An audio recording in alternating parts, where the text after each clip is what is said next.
আপনি না নবী সাল্লাল্লাহু আলাইহি সাল্লামকে ভালোবাসেন চাচা? আপনি না আশেক? আপনি না প্রেমিক? আপনি না নবীর ভালোবাসায় গজল শুনলে কাঁদেন? আপনি না নবী সাল্লাল্লাহু আলাইহি সাল্লামের জন্য গজল গাইলে চোখ দিয়ে আপনার পানি আসে? তো গজল শুনলেই যার চোখে পানি আসে, সেই নবী সাল্লাল্লাহু আলাইহি ওয়াসাল্লামের সুন্নাত পছন্দ হলো না কেন? যেই নবী সাল্লাল্লাহু আলাইহি ওয়াসাল্লাম মৃত্যু পর্যন্ত কোনোদিন দুর্গন্ধ পছন্দ করতেন না। নবী সাল্লাল্লাহু আলাইহি ওয়াসাল্লাম পেঁয়াজের দুর্গন্ধ, কাঁচা রসুনের গন্ধ, ঘামের গন্ধ সহ্য করতেন না, কষ্ট পাইতেন। নবী সাল্লাল্লাহু আলাইহি সাল্লামের দেহ মুবারক থেকে 24 ঘন্টা মেশক আম্বরের ঘ্রাণ বের হইত। তিনি হাঁটলে পরে মানুষ বুঝতো এখান দিয়েই মুহাম্মদ আরবি গেছে। যিনি এত সুগন্ধি যুক্ত ছিলেন, যিনি কখনোই দুর্গন্ধ পছন্দ করতেন না, চাচা আমারে মাফ করে দিয়েন, আমি আপনাদের কাছে বিনীত অনুরোধ করি, আপনি ইনসাফের সাথে বলেন, যেই নবী কোনোদিন দুর্গন্ধ পছন্দ করে নাই, সেই আপনি 60 বছর 50 বছরেও আজও বিড়ি সিগারেট খান, বিড়ি খান, এই দুর্গন্ধ নিয়া আপনি রাসূলুল্লাহ সাল্লাল্লাহু আলাইহি সাল্লামের সামনে সুপারিশের জন্য কেমনে দাঁড়াইবেন? হ্যাঁ, হাউজে কাউসারের পানির জন্য কেমনে দাঁড়াইবেন? ও চাচা বলেন না, এই চাচা বিড়ি খাওয়েন না, চাচা দাঁড়ান না, বলেন, এখন বলেন, লজ্জা থাকলে এখন বলেন, শরম থাকলে বলেন। মিয়া কোন লজ্জায় বুড়া হয়ে গেছেন? আজও কি কবরের কথা মনে পড়ে নাই? বুড়া হয়ে গেছেন, এখনো চা দোকানে বসে রঙিন টেলিভিশনে বইয়া বইয়া নর্তকীর নাচ, সিনেমা, নাটক দেখেন। আপনার কি লজ্জা শরম আর হবে না চাচা?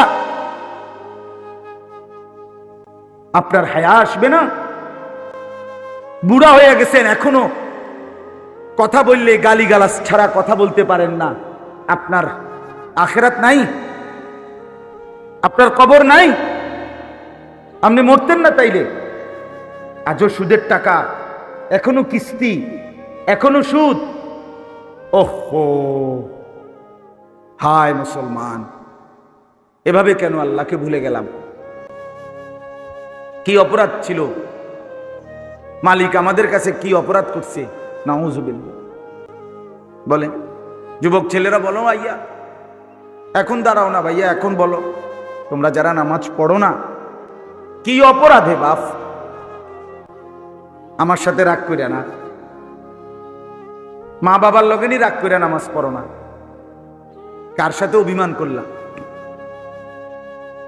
বলো। হায় আল্লাহ, রাসূলুল্লাহ সাল্লাল্লাহু আলাইহি ওয়াসাল্লাম সরাসরি হাদিসে বলছে, যে ফজরের নামাজ পড়ে না সে খবিস। একেবারে স্পষ্ট হাদিস, সে খবিস। খবিস খবিস খবিস। আর খবিস বাথরুমে থাকে, পায়খানায় যেটা থাকে, যেটা পায়খানার ভিতরে, এটারে কয় খবিস। প্রমাণ কি? নবী সাল্লাল্লাহু আলাইহি সাল্লাম পায়খানায় বাথরুমে ঢুকতে কি পড়তেন? হয় আমনে কোন, আমনে কোন, আমনে কোন, হেদিকে চাইয়া কোন, কোন কি কইতেন? অর্থ কি বলেন? আল্লাহ খবিস থেকে কি চাই? আশ্রয় চাই। তাহলে বাথরুমের ভিতরে কে? খবিস বেটা, খবিস বেটা, তুই বেটা খবিস। যার কপালে ফজরের নামাজের সেজদা নাই বেটা খবিস। এমন নির্লজ্জ হাসে কেমনে বেটা? এমন বেহায়া! আমি তো এক কিতাবে পড়ছি, শুকর সকালবেলা চোখ যখন মেলে তখন সে একটু একটু করে চোখ খুলে, কুদ্দুর কুদ্দুর করে, মানে পুরা চোখ একসাথে মেলে না। বুজুর্গানে দিন বলে, শুকর সকালবেলা ঘুম থেকে প্রথম জেগে একটু একটু করে চোখ খুলে, পুরা চোখ মেলে না। আল্লাহকে বলে, আল্লাহ চোখ মেলে যেন আমি কোনো বেনামাজি নাফরমান না দেখি। তোকে শুকর ঘৃণা করে বেটা, তোকে চতুষ্পদ জন্তু পর্যন্ত লানত দেয়, অভিশাপ। এটা জিন্দিগি? এটা জীবন মিয়া? ভাত কতটি খাওয়ানোর নাম জীবন? বাতের সমাধান তো নগদ, টয়লেট। কথা বলেন না। গরুর গোশতের তো সমাধান নগদ, টয়লেট। ফার্মের মুরগের সমাধান তো হয়েই গেছে, এটা তো হয়ে গেছে, যোগ বিয়োগ তো মিললেই গেছে, এগুলো তো সমাধান হয়েই গেছে।